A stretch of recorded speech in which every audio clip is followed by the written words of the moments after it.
అందరికీ అమ్మ ఫ్యామిలీలోకి స్వాగతం అండి. ఈరోజు నేను నా డైలీ చేసే వర్క్తో పాటు ఒక మంచి టేస్టీ డిష్ ప్లస్ ఒక టిప్ చెప్పబోయాను.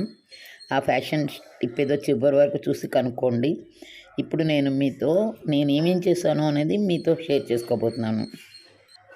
శుక్రవారం పూజ అంటే తొలి రోజు రాత్రే మొత్తం అన్నీ చేసుకోవాలండి.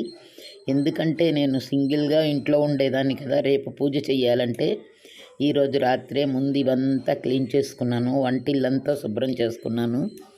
మీకు తెలుసు కదా, మెయిడ్ వచ్చినా ఒక పూటే చేస్తారు, మిగతా పని అంతా మనమే చేసుకోవాలి కనుక ఇవన్నీ రెడీ పెట్టుకున్నాను. ఇది రాగి పళ్ళెం కూడా రేపు పెట్టుకునేది కాబట్టి రెడీ పెట్టుకున్నాను. సరే, కిచెన్ గట్టు కూడా శుభ్రంగా తుడిచానండి. ఏ పనైనా ఇష్టంగా చేస్తే అది కష్టమే అనిపించదు అని నేను అనుకుంటాను. అందులో ఒకటి నాకు వీడియో పెట్టడం, అది చాలా ఇష్టమైన పని. అందుకే నాకు కష్టం అనే అనిపించదు అనమాట.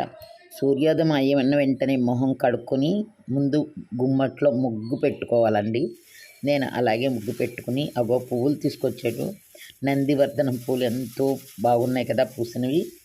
అవి ఇలాగా అందంగా బుట్టలో పేర్చుకుని దేవుడి సామానంతా స్నానం అంతా అయిపోయాక దేవుడి సామాను రెడీ చేసుకుని దేవుడి దగ్గర ఎలాగ పెట్టాలి అని అన్నీ రెడీ చేసుకున్నాను. అయితే తామలపాకులు ఏందే అమ్మవారిని కూర్చోపెట్టలేను కదా, చిన్న ఆకులు వస్తున్నాయి ఇంట్లో. సరే, వాటిని ఎందుకు వదలాలి అని 3 లేత ఆకులు కోసాను, ఎక్కువ కోయకుండా.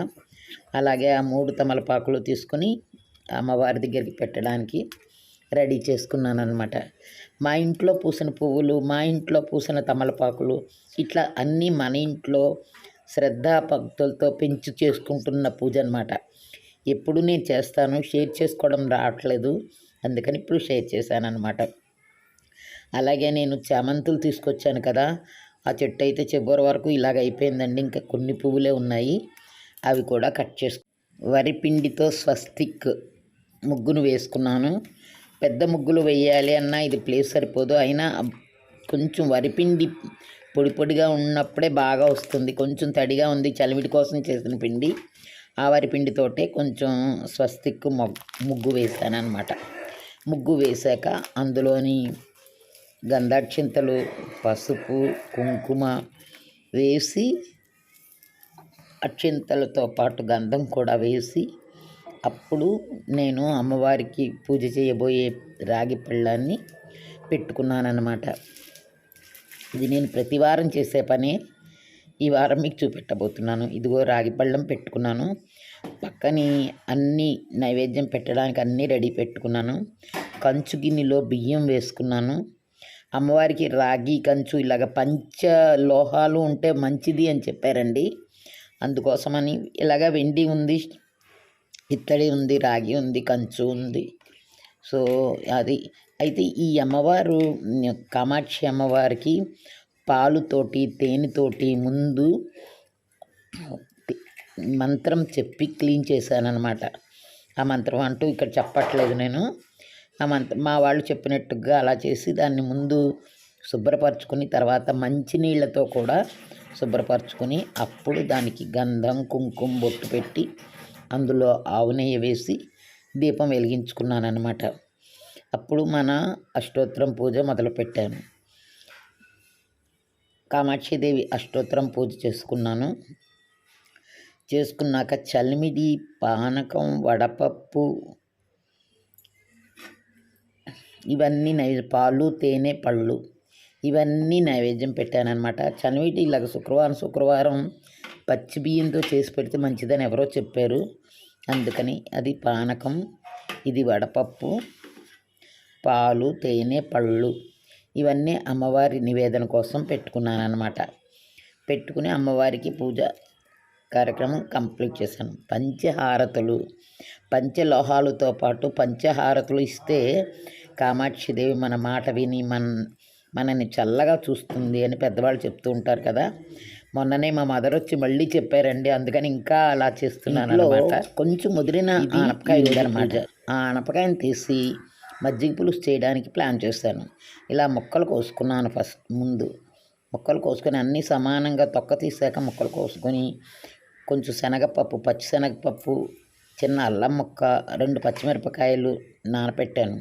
ముందు ఇందులో కొంచెం ఉప్పు తగిలించి దీన్ని ఒక్కసారి మెత్తగా ఉడకనిచ్చానమాట. ఆ తర్వాత ఇవన్నీ గ్రైండర్లో వేసి మెత్తగా ముద్దలా చేసేసాను. చేసి ఒక పావు లీటర్ పుల్లని మజ్జిగలోని ఈ ముక్కలు ఇవన్నీ వేసి ఒక్కసారి మరగపెట్టాను. అయితే ఇదిగో చిన్న బండిలో నెయ్యి తీసుకుని ఆవాలు, మెంతులు, ఎండుమిర్చి, కొంచెం జీలకర్ర వేసి పోపు పెట్టానమాట. ఈ పోపు కొంచెం చిన్న పోపు అయితే సరిపోతుంది, దీనికి పెద్దగా ఏం అవసరం ఉండదు. అయితే నెయ్యి పోపు కంపల్సరీ, మజ్జిగ పులుసులకి నెయ్యి పోపు కంపల్సరీ అనమాట. అందుకని అన్నీ వేసి కరివేపాకు పక్కన పెట్టుకున్నానండోయ్. ఎందుకంటే అది కరివేపాకు దింపే ముందు వేస్తే బాగుంటుందంటారు. కొంత ఇందులో వేసాను, కొంచెం ఏమో పచ్చి దాంట్లో మరుగుతున్నప్పుడు వేస్తే దాని సువాసన వేరు. ఒక్కొక్కసారి కరివేపాకు, ఒక్కొక్కసారి కొత్తిమీర వేస్తూ ఉంటానన్నమాట. మీరు కూడా ట్రై చేయండి, మీకు కూడా టేస్ట్ ఎలా వచ్చిందో నాకు కామెంట్స్లో పెట్టండి. అయితే ఈరోజు మజ్జిగ పులుసు కంప్లీట్ చేసేసాను అనమాట. సింపుల్గా మజ్జిగ పులుసు. మాగాయ తీసి చాలా రోజులైందండి, అందుకని మాగాయ పక్కన పెట్టి ఒక పప్పు కూడా ముద్దపప్పు చేశాను. ఈ మూడింటితోటి ఈరోజు శుక్రవారం పూజ కంప్లీట్ చేసి అమ్మవారి నైవేద్యం కూడా కంప్లీట్ చేశాను. అయితే నేను మీకు చెప్పబోయే టిప్ గురించి ఒక్కసారి చూడండి. మనందరం షాపింగ్కి వెళ్ళినప్పుడు రెడీమేడ్ బ్లౌజెస్ మనని చాలా అట్రాక్ట్ చేస్తూ ఉంటాయి. కొనియాలని సరదా, తక్కువగా వస్తుంది, మంచి మంచి టైలర్ దొరకకపోతే ఇవి చాలా అందంగానే ఉంటాయి. అయితే ఇవి మనకు షూట్ అయ్యేటట్టు అయితే ఉండవు. అలాంటప్పుడు మనం ఏం చేయాలంటే ముందు మెడ దగ్గర 2 కుట్లు వేసి వెనక ఒక పాత బ్లౌజు తాడు తీసి ఇలా గట్టిగా ముందు ఇప్పాలండి. లోపల కట్ చేసేసుకోకూడదు. ఇప్పితే ఇది పోకుండా చక్కగా వస్తాయి, సరిపోతాయి. అది ఇప్పి దాన్ని మళ్ళీ దీనికి అటాచ్ చేశానన్నమాట. ఇలా చేయడం వల్ల బ్లౌజు టైట్గా ఉండి అందంగా ఉంది. మీరు చూసారో లేదో, నేను ఈరోజు ఈ బ్లౌజే వేసుకున్నాను. అందుకే నేను బిగినింగ్లో నా బ్లౌజ్ బ్యాక్ చూపెట్టాను. మీరు చూడండి, మళ్ళీ ఒకవేళ మర్చిపోతే మళ్ళీ వెనక్కి వెళ్ళి చూడండి. ఇదండి. Thank you for watching.